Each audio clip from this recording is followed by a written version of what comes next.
जोङो EM दिनै जोंनि मानगोनां रनजित सार बिथांजों दिनै जों इउपिपिएल पार्टियाव जों जगदान जाफैदों।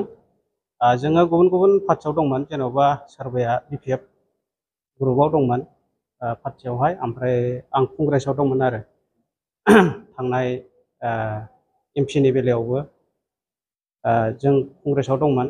नाथाय दा जोङो माखासे जों इउपिपिएल पार्टिनि मावनाय माखासे आदर्शफोरखौ जों मोजां मोननानै दिनै जों बेवहाय जों जगदान जाफैदों। आरो जों माने XNDP धीरेन ग्रुपनिफ्राय दिनै जों खौसे जानानै जों फैदों।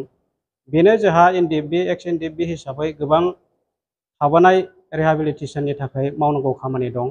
लेरसा फेरसा जानानै दं मानसिफ्रा। दिनै जों बेखौ जों खौसे जानानै जों माखासे जोंनि थाबोनाय माखासे खामानिफोरखौ मावनो थाखाय जों फैनाय जादों। आरो रिहेबिलिटेसनल' नङा, गोबांथार जोंनि XNDP नि मावनो गोनां खामानिफोर दं, बेफोरखौ मावनो थाखाय दिनै जों बे इउपिपिएल पार्टियाव जों जगदान जाफैबाय।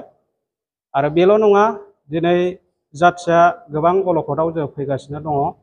दा बेफोरखौ नोजोर बोनानै दिनै जों खौसेथि आरो गोजोनखौ जों हास्थायनानै जों माब्रैबा दिनै जों इउपिपिएल पार्टिखौ जरदार खालामनानै आरोबाव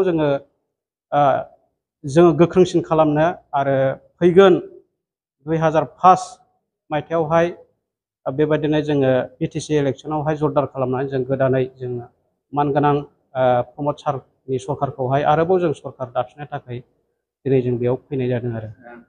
बर'फोरनि गेजेराव नेशनेल पार्टियाव गोबां सुबुंफोरा रिजनेल पार्टियाव बेथ' गावबा गावनि साननाय फिलिंस जाहैबाय, जे बेखौथ' जों बुंनो जों थाङा। थेवब्लाबो आं हास्थायदों बुंनो थाखाय, माने जोङो नेशनेल पार्टियाव थाङालासिनो दिनै जोंनि बे बर'निनो दिनै रिजनेल पार्टि जे इउपिपिएल पार्टियाव जों ज' जानानै खौसेयै जों खामानि मावोबा जोंनि जाथिनि थाखाय, हारिनि थाखाय साबसिन जायो, आं बेखौ नुहुरदों आरो।